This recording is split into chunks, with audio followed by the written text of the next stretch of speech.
the name says, help pay it forward. So anything from resume reviews to LinkedIn optimization to interview prep. Um, if you want doing salary negotiation, if you're in the process of maybe moving up in your job and you're wanting tips and tricks on how to be a better manager, you name it, we have the experts to help with that. And because it's 100% free, it's all thanks to our amazing volunteers. We have a couple in the audience and one on our panelists. So I'm going to do little introductions so we can do that and get us started. And if you are not one of the panelists, please go ahead and stay on mute just to eliminate background noise. And then we're going to hopefully have enough time to do some Q&A at the end. So without further ado, I want to introduce y'all to our amazing panelists. I'm going to start with Liz Johnson. Welcome. Introduce yourself. Yes, hi everyone. Make sure you can hear me, but I'm Liz Johnson. I'm based in Virginia, so on the East Coast. I am actually a volunteer with Pay Forward, so super exciting. But my full-time gig, I actually work for a SaaS MarTech organization called Uberall, based in Berlin, but we are a global company. I have been in the talent acquisition and talent management space for about 9 years now, and in a past life, I actually was in education. And so, yeah, super excited to be here, happy to share and learn, and yeah, thanks guys for coming. Awesome. Thank you. Hi, Melissa. Welcome. Thank you so much for being here. Thanks for having me. Introduce yourself. Yeah, absolutely. So I am rather junior, I would say, in the recruiting industry. I've been in the industry for about 3 years. I specialize in legal placements. So we place anywhere from paralegals, support staff, associates, all the way up to partner roles. So it's really exciting. I work out of the New York City market. I work remotely. I'm from Providence, Rhode Island. That's where I sit. And so, yeah, I'm happy to be here. Thanks for having me. Absolutely. Thanks for being here. All right. So we're going to jump in for our popcorn session questioning. And by the way, I want to give a shout out to one of our mentees. This was basically all her idea. She's the one who enjoyed the last webinar we did and suggested, hey, what about on the next one? We talk about all things LinkedIn and gathered some amazing questions for us. So again, this is all by you, for you. So thank you so much, you guys. All right, so the first one up, I'm going to put Liz in the hot seat. All right, so what do we put on our LinkedIn versus what we should put on our resume? And should you really fill out the section on LinkedIn or do some, less clutter? Like what goes where, basically? Yeah, so what goes where? So I say this all with the caveat, but it solely depends on the type of role that you're seeking. I would say spending time optimizing your LinkedIn, like not making it a huge project, but definitely making sure you have the basics filled out. Obviously, like the about me section, the type of roles you're seeking, like job title. If you're in the technical space, filling out as much as you can about skills, especially because obviously your job titles may vary. But I would definitely say when you start with your LinkedIn, just making sure it's complete. I wouldn't even focus in on the education unless you know the field you're in requires a certain level of education, but times have changed. So as a TA partner, when I am looking at somebody's LinkedIn, I'm going to look at the companies that they've worked at, the job titles they've held, and especially the types of roles that they're open to if they have that on their profile. On your resume, of course, ideally, you're going to get a lot more detail in there, and you're going to provide key wins. I always tell people to share your business impact. You only have a certain amount of time to catch a TA partner's attention. And yes, it's us reading those resumes. I can tell you it's us. I don't have a machine yet to read. So we only have a certain amount of time to scan through. So business impact, the job titles you held, not necessarily tenure. Of course, after 2020, everything's all over the place, but really highlight on what you accomplished and how you impacted the particular organization that you are a part of or are trying to join. So I hope that helps. Yeah, perfect answer. Thank you so much. And chat, again, we're going to try to squeeze in some questions at the end. So if there's any follow-up or anything, we're going to try to sneak them in. If not, you can always message me. Brian, hi. Thank you so much for being here. Appreciate you. We already did a little intro, so we're going to do your intro and then I'll continue with the questions. Awesome. Can you guys hear me? Yes. Okay, great. Yeah, so my name is Brian Howard, and I founded Job Seeker Pro after I lost my job 3 times over 40. And so I learned kind of what worked during those 3 job searches, and I applied that to a program called Job Seeker Pro. And so, yeah, I like to help people find jobs. I don't necessarily have a niche of over 40, but I do have a lot of compassion because I know that the job search does change a bit over 40. So, yeah, it's nice to see everybody. Thanks for being here, Brian. Appreciate you. All right, so picking up back on the questions, Melissa, I'm going to put you in the hot seat next. What's the best way to network? You know, we always hear about you have to network, build your network, and all that good stuff. What's the best way to do your outreaches to recruiters and hiring managers? Any network tips? Yeah, so I would say the most effective networking strategy is to be really direct with your messaging, because especially with agency recruiters, it's a sales-based position. So really catching those recruiters' eyes with your skill set, being as specific as possible and direct as possible, is really going to catch at least my eye. If you take a moment to sort of review the job description and see exactly what they're asking for, how many years of experience, what key skill sets are they asking for that you have. Highlight those as best as possible and as direct as possible. Try not to make it very wordy. I like bullet points. So if you can kind of just bullet point it out and just say, I have, like, if the job description is asking for a certain number of years at a specific law firm, reference that and be direct with it. Give me the bullet points, 3 years of experience at this global law firm. Here are my qualifications. Here are my skill sets that apply directly to the job description. That's going to catch my eye as a recruiter. And that's also going to catch the hiring manager's eye when I go to try to sell you to the hiring manager. Awesome. So you guys, the key is to be precise. I can't tell you when I used to do the hiring and stuff, how many messages I would get with, are you hiring? I'm interested in a job. And mind you, I work for a company with like over 250,000 people. So help me help you, right? All right, Brian, you're up next. What is the best way to write about the About Me section to make recruiters reach out to you? Awesome. Good question. So the About Me section on your LinkedIn is at the top of your profile. So it is a really good opportunity to catch to catch people's eye pretty quickly. I will say the general message that you'll get, when I talk to you is to really stand out and do something different because most people just follow a very common process. So you want to really catch attention. Okay. So the About section is a really good place for that. So I would say 3 S's would help you think through some good content for the About section. The first S could be start with a story.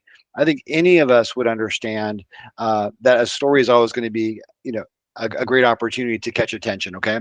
Now, using the STAR method of storytelling is really a good idea. And that just it's an acronym. So STAR stands for situation, task, action, and then result. So tell your story in that kind of concise way. But that About section is a great place for a story. For example, XYZ company that I worked for was struggling with low profit margins on a popular new protein bar due to the cost of the high cost of one of our key ingredients. I was asked to, and this is just, I made this up, but I'm giving you guys an example here. I was asked to increase the profit margin on that new protein bar that was so wildly popular for us. I searched for alternative ingredients. I found one that worked for 1/5 of the cost. We switched that one ingredient and saved 24 cents per bar. And at 1 million bars sold per week, we increased profitability by $12.5 million per year on just that one product. I then went and I looked at other products that used that particular protein and we replaced those and we saved another $8 million a year as a company. So what I just did was I kind of showed you that I was entrepreneurial, I was proactive, but I gave that to you in a very distinct and clear way. And you got to see even some numbers there. So in your storytelling, try to use good before and after storytellings. Here's the problem. Here's what I did. That's a really, really big part of it. And then also try to weave in some numbers. There's something about it. And I look through thousands of LinkedIn profiles for what I do. And the thing about it is that whenever I see numbers, it really does catch my eye. So the first S of your about section is story. Second is strengths. Maybe you have 5 to 7 strengths that are bulletized. Be a little bit creative. There's neat ones on LinkedIn that are getting a little tired though. So be careful. Like servant leader is used by like 1/10 of people. Be careful on the really the ones that are overused, but put some strengths. And then the last S is SEO. Obviously, we all know that the beloved recruiters that we have on the call today and many others use LinkedIn recruiter tools, and keywords are one of the ways those LinkedIn recruiter tools work. So have a little keyword section at the bottom and help yourself with SEO. Talk about some key accomplishments or tasks that you're good at, as well as maybe some software tools that you've used as well. So that's kind of the 3 S's of the about section that can be helpful to kind of catch your attention. I like that. I hope everyone wrote down the 3 S's. Story, strengths, and SEO. Perfect. All right. Liz, help us with some tips and recommendations how to stand out to these recruiters. I know Brian talked about the 3 S's and the SEOs. What else can we do to highlight our LinkedIn? To stand out, I would start with if you're doing a reach out in particular, right? Start with a greeting. I say this to be like the kindest person ever, but we get so many messages. I understand the job market is happening and so many things, but a lot of times, right now, inviting us to just have a simple chat or simple discovery, 9 times out of 10 is not going to lead you anywhere. Mainly because most of us, if you're anything like myself, my desk is full. Like I don't even have team meetings this week, honestly, because I've been on so many interviews. But I would say start with a clear, concise greeting. And more importantly, check out our company website and reference a particular job. That is so, so critical. I right now have over 19 roles, and we have even more. Like there's a lot of different things and duplicates and things happening. So be very clear where you're located, what you're looking for. Apply for the role too. That way, if you send a great message, we can quickly hop over to our ATS and say, oh, quick glance, if your profile looks great or at least worth a conversation, we can say, hey, I've moved you to recruiter screen. I can send you out an invite shortly. So just be very, very clear, but take some type of actual direct action prior to reaching out. On the flip side, when it comes to hiring managers, I do a lot of go-to-market functions. So salespeople who have to be very clear, who have to be confident in what they do. My RVP of sales, even my head of growth for marketing, loves the solid, clear reach out, even if it's like a 30-second Loom video.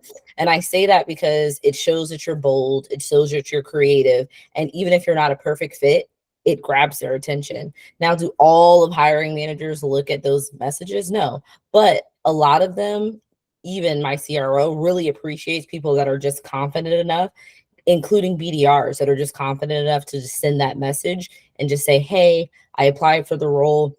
I know you're not the recruiter, but I have X, Y, and Z skill set, and I'd be really excited to kind of go there. So when you're reaching out to recruiters, be as specific as possible. Already have taken some sense of action. If you're reaching out to the hiring leader or even anybody who leads that particular function or organization, clear creativity stands out. Loom is the gift that keeps on giving because it's just fun, and you can also see when people actually watch your videos.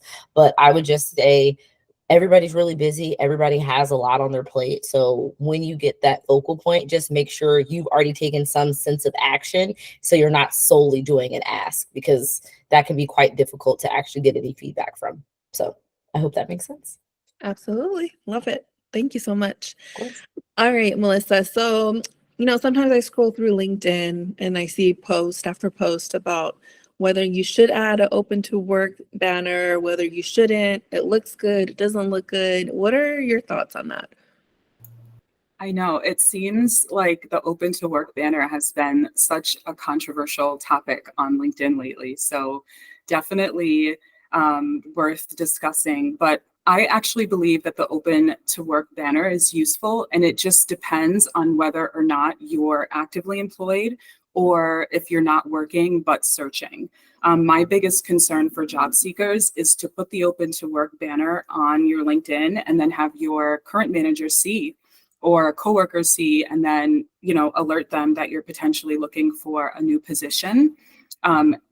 as a recruiter, they've sort of updated it so you can select open to work with the banner or without a banner.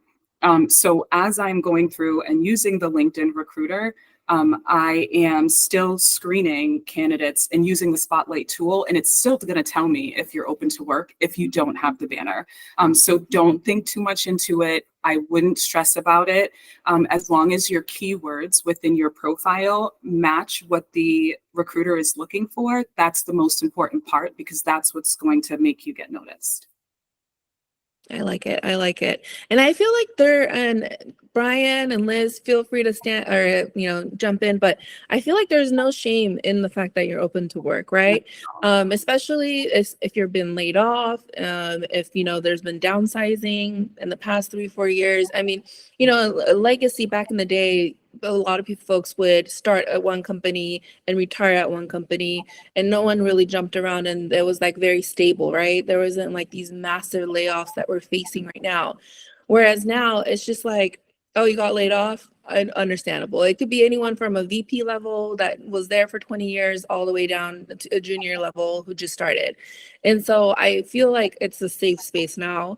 And if someone is judging you for having a open to work banner because you're trying to live and survive, then that's more on them than it is on you. What do you guys think?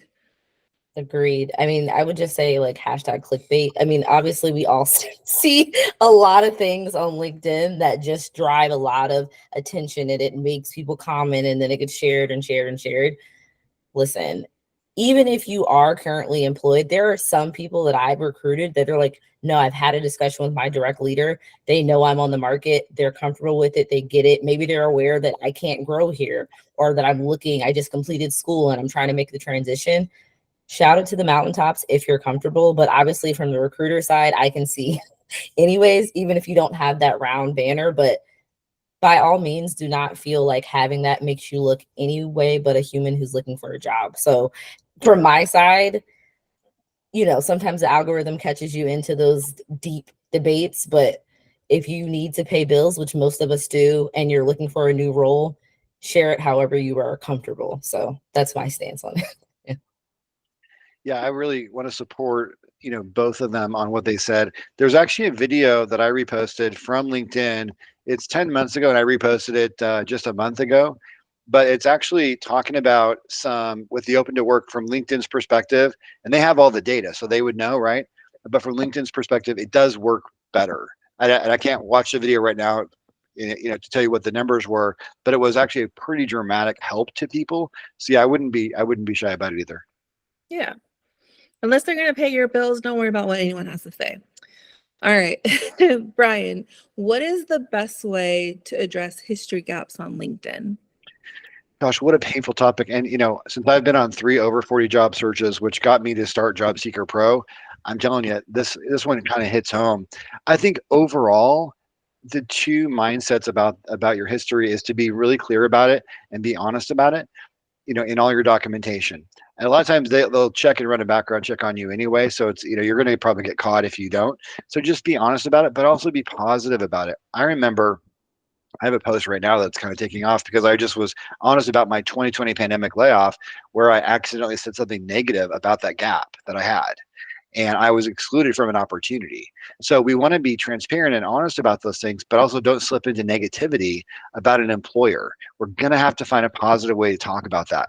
And then also, although we're going to confront that head on, and we're going to be transparent, and we're going to be honest about it, and we're going to find a way to be positive, and all these expectations that they put on us job seekers, right? Although we're going to do all those things, I also want us to really showcase work examples from when we were working. And so come up with, maybe a PowerPoint of screenshots of things that you accomplished. Or I encourage people to come up with a 1-page resource of, 5 stories maybe that are just on 1 page, maybe with your picture, use a little bit of color, but, highlighting what you can do and what you did do are great ways to focus on, the positive side of your contributions and not just the gap itself. Okay. But the other thing that I think is really interesting is, and I coach people to help them with this, but describe your work as a process too. So it's not just that you're going to come up with, a resume and all the things that I've done historically, but if you can describe, here is my process for what I always do when I turn around XYZ situations, and maybe put that into a really simple, short PowerPoint that looks nice and walk people through, here's a 4-step process of what I would like to do. And then you can kind of shift the attention away from the gap into your habitual contribution that you make everywhere that you go.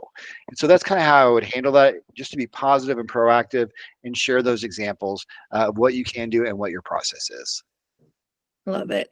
So the key, guys, is focus on the positive. Just skip right over the negative. It's fine. It's not even negative. It's not Can I your also fault. add something too, Yeah, because I for see this a sure. lot, and I actually was just speaking with someone today that did some time abroad and was concerned about how it would be presented to the hiring manager and how they should present it.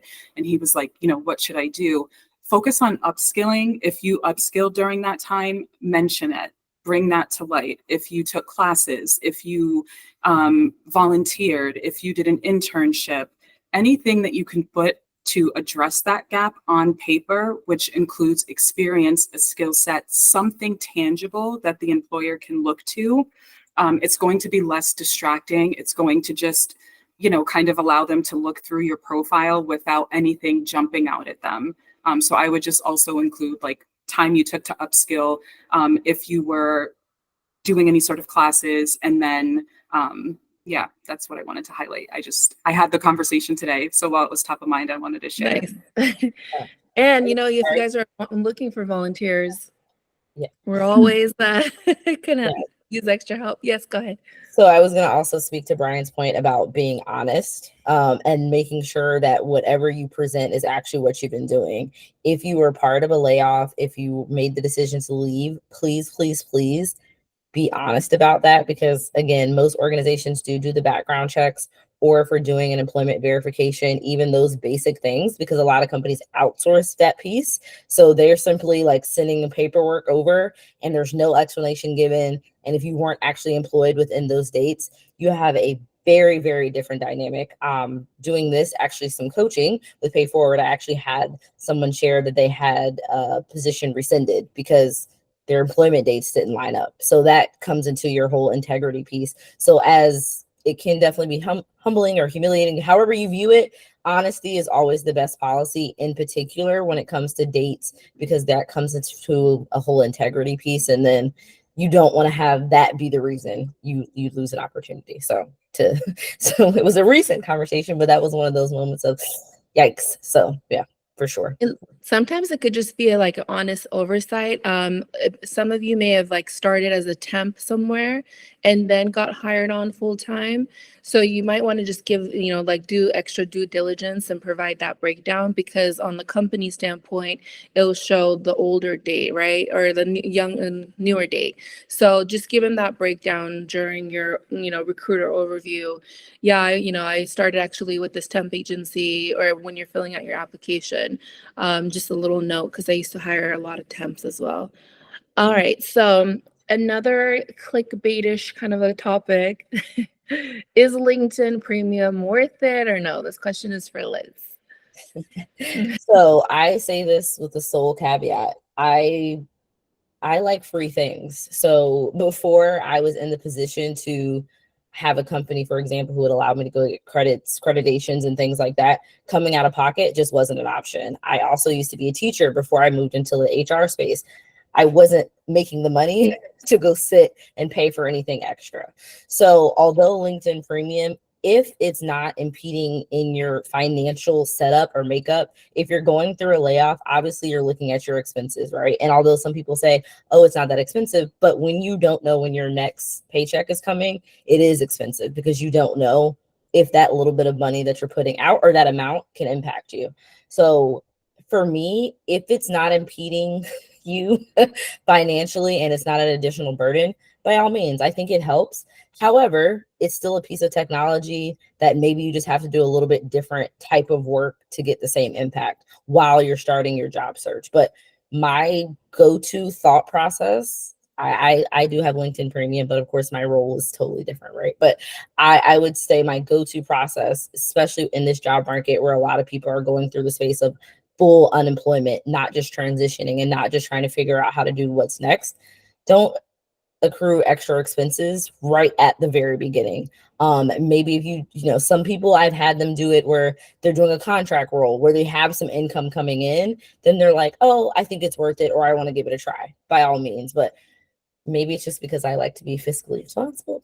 No, my immediate thought is, if you don't have to, no, I think you can do a really solid job with LinkedIn without paying for it initially. I think you can optimize those sections. I think you can join those groups, and you things like Pay Forward, things like other places that are free. There's so many free resources. So I always say, start with that.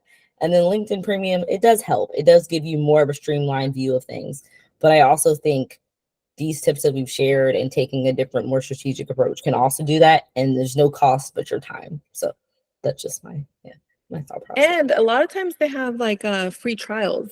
Right. So what I've done is I'll sign up for the trial and I'll cancel it. Yeah, and remember, make sure you put that little calendar reminder to remember to cancel it so that charge doesn't pop up. But Exactly. for me, Well, even with subscriptions, you can cancel even, you just go right back into Apple Pay or whatever your subscriptions and just cancel it immediately so you don't even have to worry about it. Yeah, but it is a good resource. But I always still feel like a lot of people that we're talking to and are looking for roles right now may not know where their next check is coming from. So wherever you can save, I wouldn't start spending if you have other free resources like I said, Pay Forward. But there's a lot of groups, there's a lot of people that really share great info and insight without you having to come out of pocket additionally, you know.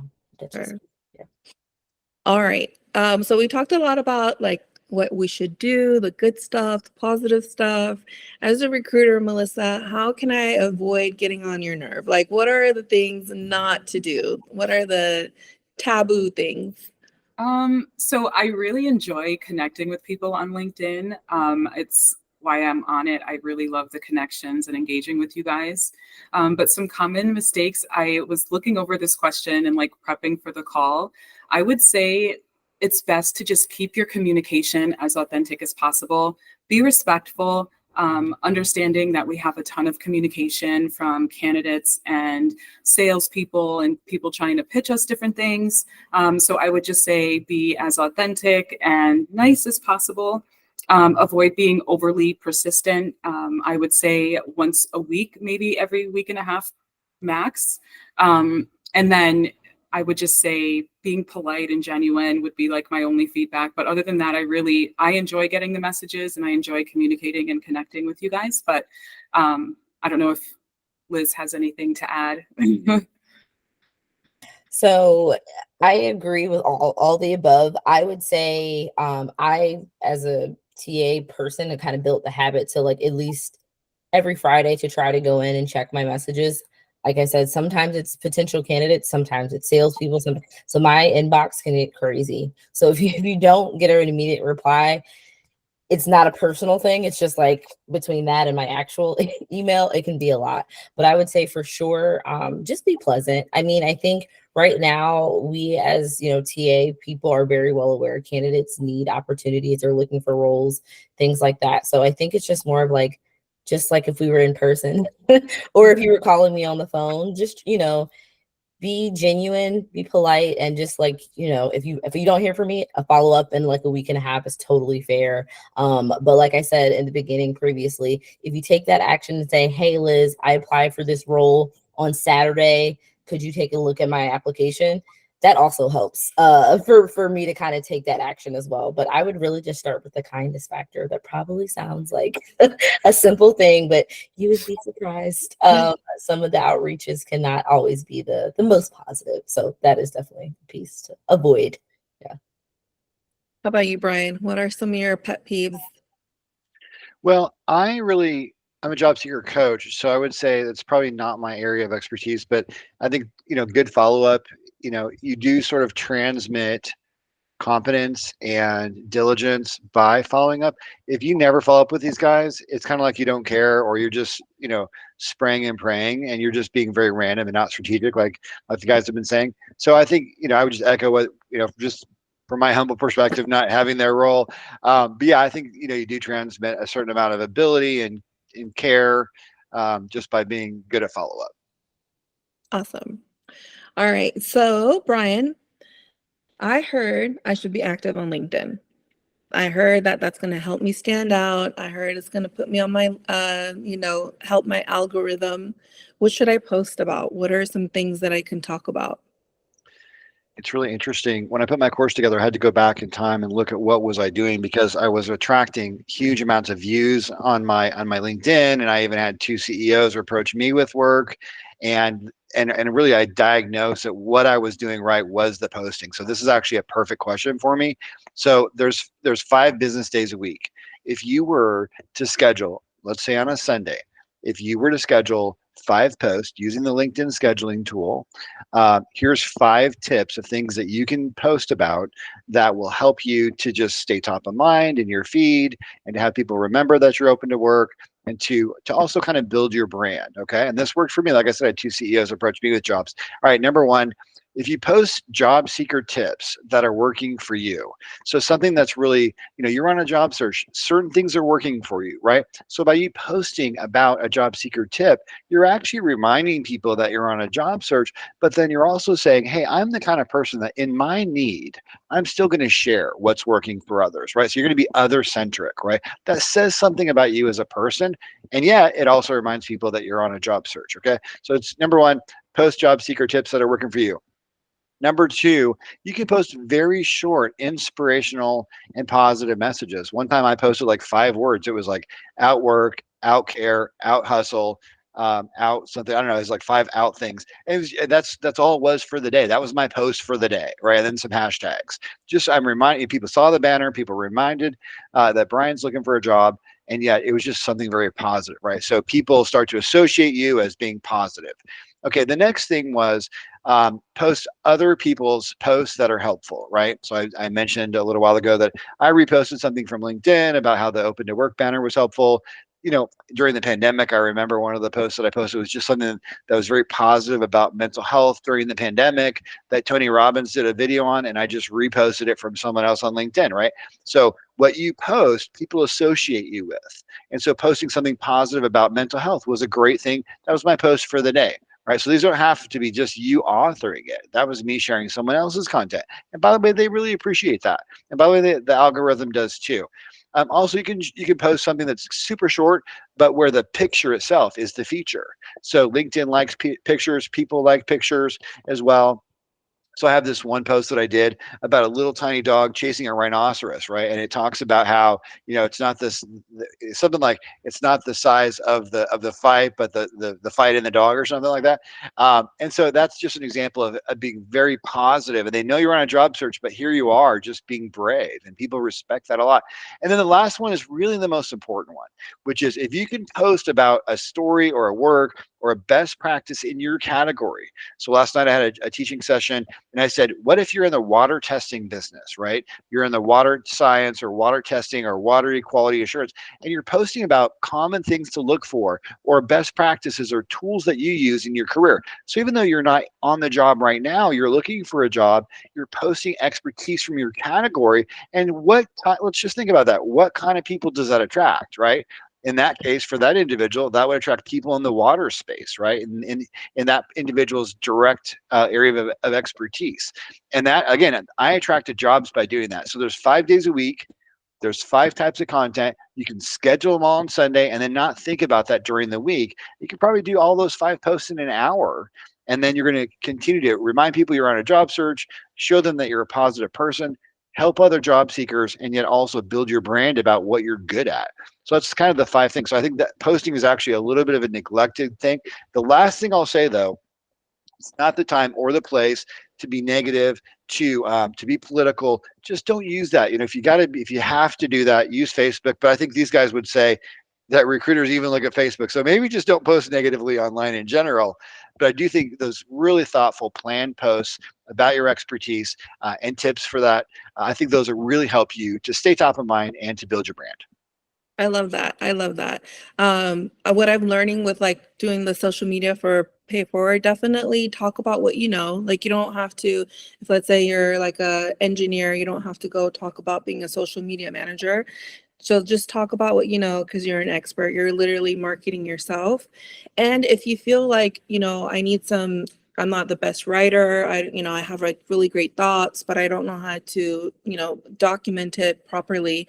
There's so many great AI tools that can help you with that are also free, like ChatGPT. You can literally like give it your thoughts and then say, turn this into a good blog for me. It'll help you with your, like the whole grammar and make it, perfect. Or even if you type it up, look for any errors here and it'll do all that for you. So that in that way, your blog and your post is going to be pristine and, error free. And there's AIs for creating pictures too. So that way you're not like copying anyone else's picture. So I love AI toast, guys. Don't even get me started. So we're doing really well on time and we have some amazing folks in the audience. So I'm going to open it up, you guys. If you have a question, use one of the emojis that will indicate that you have a question and so that I can call on your name. And we'll use maybe the next 5-7 minutes-ish. All right, Melanie, go ahead. Hi. You just want to go off mute. Hi, guys. Thank you for scheduling this webinar. I had a question. I don't know if it applies directly, but it's about references. Obviously, I know you don't put anything on your resume about references available, but I thought that, I don't know that companies can provide references. I thought when a company is contacted, it's very specific. It's the job title and it's the dates and the story. And if you're going to open your mouth to say anything about that employee, be prepared for a possible lawsuit. Yes. Is that correct? That is correct. It depends on your employment contract. So my company is global. So in Germany, however, they actually do have a reference letter. So when you leave a company, the HR department will write a whole formalized letter and you take that with you. It's certified. It's all the things. Here in the States, obviously, like you said, when you call, because I used to do these, I was more of a generalist in a previous life. When you call, I get the basics. Like they're going to transfer you to HR. It's the basics, X, Y, and Z. The only difference that I've experienced is because I do hire for senior leaders. So for like a VP, for example, they'll give a personal or commercial reference and they give us consent. They sign a little form that gives us consent to ask questions about how they interacted with that person. But it is a documentation that we have them fill out. But if we're just calling for like an individual contributor level role and they put the HR department, which is usually where we get directed to. Most companies and even senior managers are directed to, hey, forward to HR if a company reaches out for a reference. We get dates. Sometimes we can ask if they're eligible for rehire, what their job title was, and that's it. So I think it just really depends on you. But for example, my current organization, we're so in so many countries that we err on the side of caution about how to approach that. But from an HR side, you do have most companies will send you to HR themselves and you'll get those basic pieces. I've seen it differently, like I said, with like senior leaders, especially if they're on the commercial side, they may give like a customer reference and share who the point of that, like again, but that's a slight difference instead of things like that. So yeah. And I want to make clear, I'm not asking for myself because I was fine with my previous. I'm asking more from a perspective of a friend. I mean, is it possible that someone at a company, say a supervisor there, could call or contact directly? Or I should say a prospective company would be contacting a previous supervisor at a company directly without for a personal, for that candidate's recommendation on their job performance. Officially on paper, unless they have your permission, they shouldn't. So I would say officially on paper. And ethically, there's a whole list, there's a whole rabbit hole down that. Most people will not. But I, for example, am in like the MarTech industry, right? It's not that big. Everybody pretty knows everybody. There's like the top 3. So you don't have to do the official reach out. You can kind of do the, hey, you're probably going to see who they used to work with at an event and just have a casual conversation. But ethically, I would say they shouldn't unless you give consent in like the application process for them to reach out to. Oh, okay. Okay. Well, thank you. Of course. I'll pass that along. Thank you. Of course. All right, Kelly. I'm If- so sorry. Oh, yes. This is, No, like, go ahead. super important, so I want to make sure that I like squeeze it in. And Liz did a Yeah. perfect job at answering that question. But I also want to also suggest that you let whoever know that you're listing as a reference that they're going to be getting the phone call, because there is nothing worse than getting on the phone, making the reference, and then to have somebody on the other end of that phone tell me everything wrong you did while you were on the job. So Yeah. you do not have to list a supervisor unless that's what you choose to do. Make sure you're calling them to say, hey, I'm applying for a job. I'm using you as a reference. Can you be a reference for me? Are you wanting to do this for me? Because I've made so many phone calls where people have not gotten the courtesy call and they're like, why aren't you calling me? So always give whoever you're listing a heads up. Let them know that you're listing them as a reference. Don't proactively include their contact information on your resume or your LinkedIn without their permission, because everything on Indeed is getting sold to like data furnishers. So you want to make sure that with all of the scamming and everything, their information is safe and protected, and that you're not putting anybody else's safety, phone number, private information out there. Sorry, Okay. but I just wanted to make sure. No, No, no. No, that. thank you. Thank you. Great point. Hi, Kelly. Hi, I have a question about how to represent sort of winding career paths on LinkedIn. I started off as a teacher. I was a teacher for 7 years. Then I went into writing, and I did 5 different types of writing. And then I was an instructional designer. So I can basically apply for all of those jobs.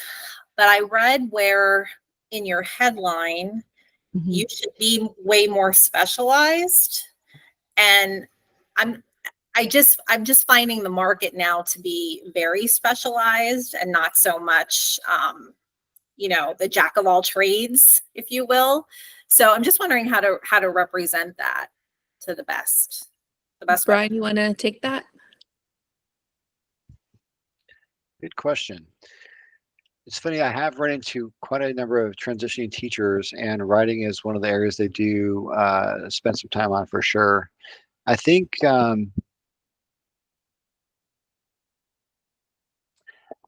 for me, it's hard to give a general answer to that. I would say applying for those certain categories, those 3 or 4 that are kind of that you're competitive in. I think applying at a decent amount of volume so that you can start getting feedback is going to be very, very helpful. I was able to really have different versions of my resumes and really hone my pitch during the 2020 pandemic, which was a nightmare. But the volume of that taught me a lot of patterns about myself and about competitiveness.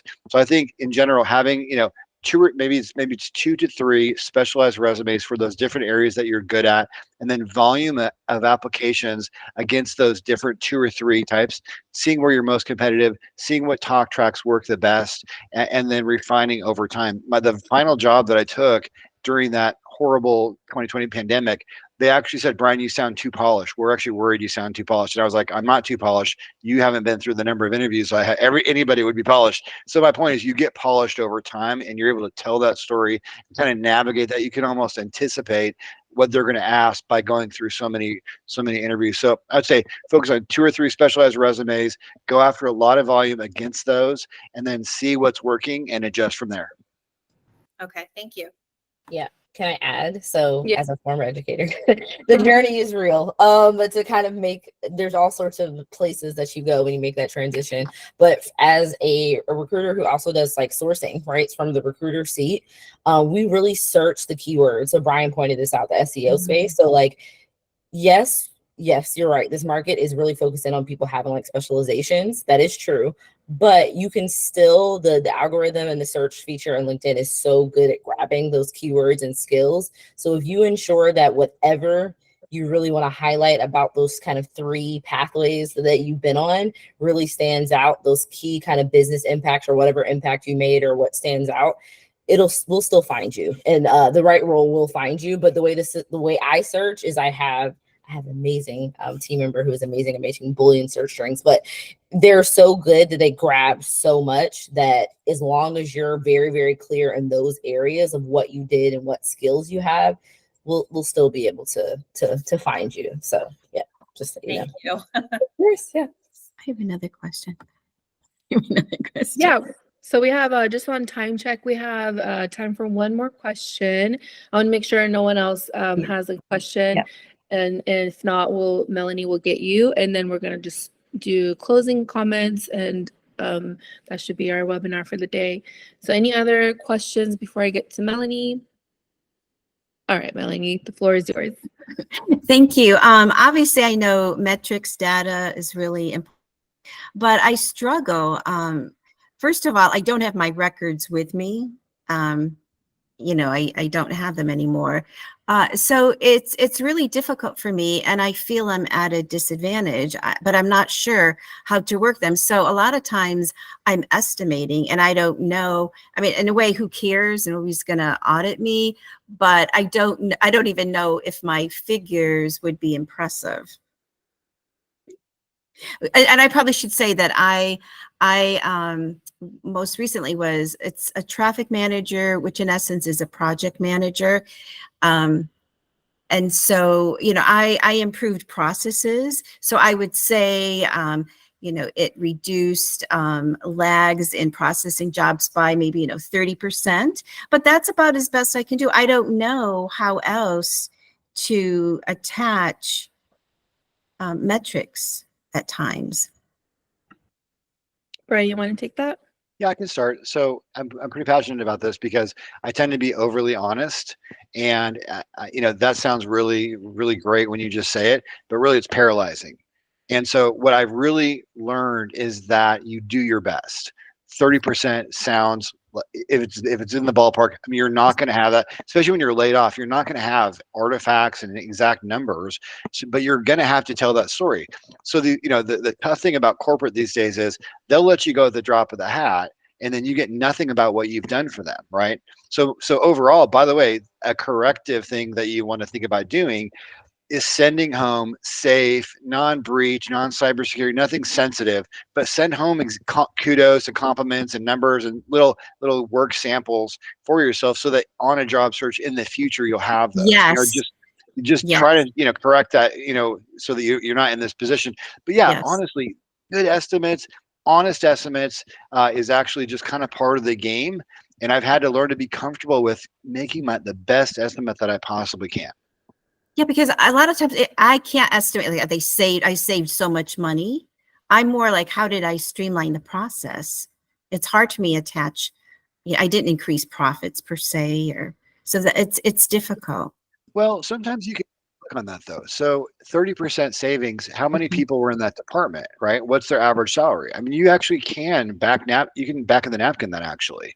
So I think if you know even the 30, and if you know you're within 10 point, don't even think a thing about it. But like 30% times employees times how much do they process times their salary. I mean, there's Got it. ways of actually coming up with that profitability. Mhm. And we have Mr. Mike Connolly, who made a great Yes. comment.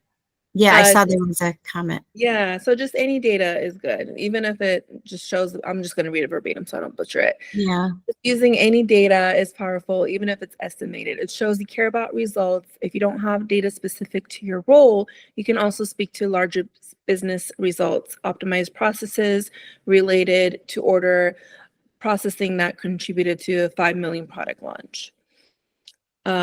So yeah, estimates, I think all of us pretty much estimate when we're writing up our numbers. And yeah, I think that's Thank you. of course. We have a couple of minutes left, and I wanted to just popcorn it again for any final words from our amazing panelists, starting with Liz. Yes, I just want to say thank you, Paradise and Mike, of course, and everybody at PayForward for this opportunity. And of course, Brian and Melissa, it was great to meet you guys this way. And all of you that are here, whether you're actively on the job search, career transitioning, you can do it. We're all here. We're all here. Please reach out. Please, like I said, via this PayForward Slack, my LinkedIn obviously put a subject so I know. But no, in all honesty, this was great, and asking more questions. There's never a dumb question. There's never, most of us are all here because we want to help. So if you're actively looking or transitioning, it does get better. It will happen. This market is it's been an experience, but just lean on those around you. So I think, there's definitely people here to help. So thank you guys. Thank you. Thank you. Melissa? I just wanted to thank you all for having me, and I wanted to put it out there. I'm on LinkedIn. I'm very active. I check my messages, and I'm very passionate about what I do. I'm passionate about my candidate communication and helping you guys and really trying to do what I can to get you guys placed, because I know how important it is. Don't be afraid to reach out to me directly or to connect with me on LinkedIn. All of my contact information is there. I would Your love to last name. Sorry, I'm going to put you on mute just because there's background noise. But I will type everything up in our LinkedIn post. If you just follow our LinkedIn, it has everyone's names, everyone's tagged, so you can just follow them there. And Jennifer, I see you. I'll jump to you in a little bit. Sorry, Melissa. Yeah, I don't know what's going on. Sorry. No, you're good. I had to mute someone in the audience, but they had asked about your last name, and I had said they can see it on our LinkedIn. Oh, it's Cashew, by the way. It doesn't look like it, but that's how it's pronounced. Melissa Cashew. Yeah. Thank you so much. Brian?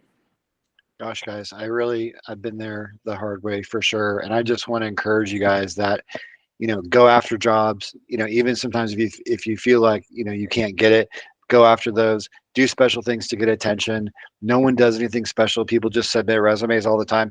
And so anything special that you do, I'm sure these guys have seen some creative ones that they're very proud of that probably stand out. And then the reason why is because most people just follow a very typical process, kind of a typical process. Also, I have a free training if you guys want to check it out at jobseeker.pro/fast. It's on demand and it's free. And, I think it'll help everybody as well. Thanks a lot. We like free.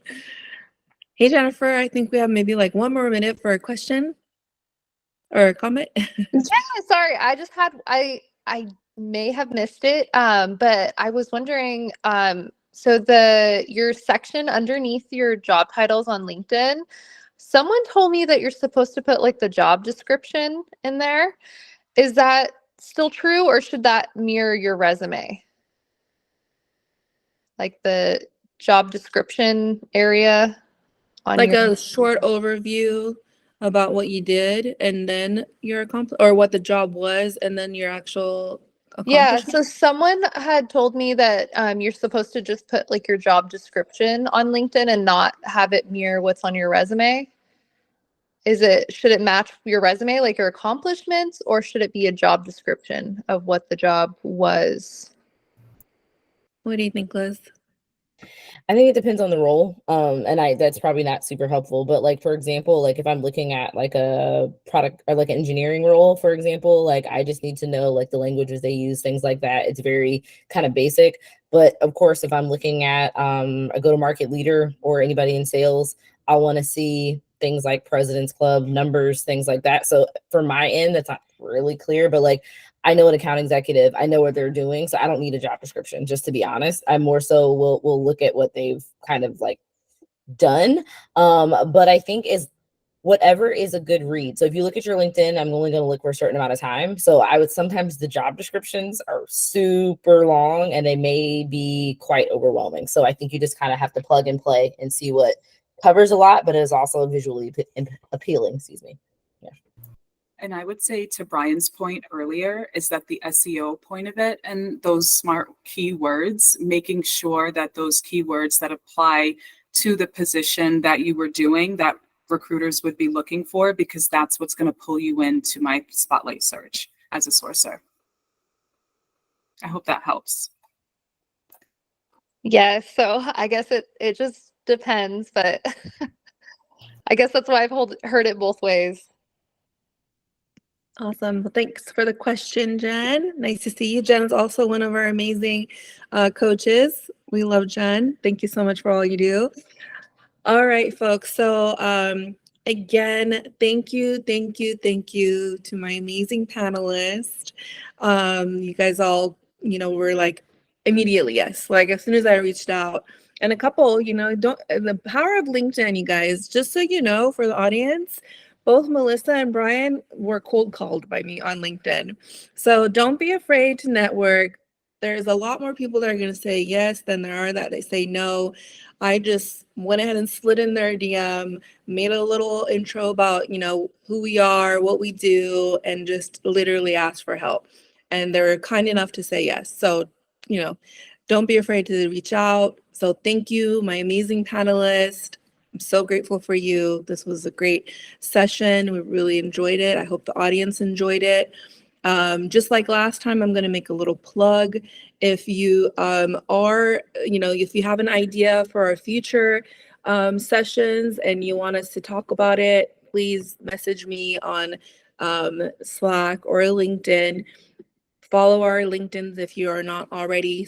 Follow our social media, which is technically really only TikTok. If you are a mentee or if you're a coach and you want to make some videos for us, our free our zero budget marketing relies on your word of mouth. I'm looking at you, Mike. I'm just kidding. So anyways, tell everyone, tell all your friends, family, your neighbors, the cashier about Pay Forward coaching, 100% free. And thank you so much for being here today, guys. Bye. Bye, guys. Thank you.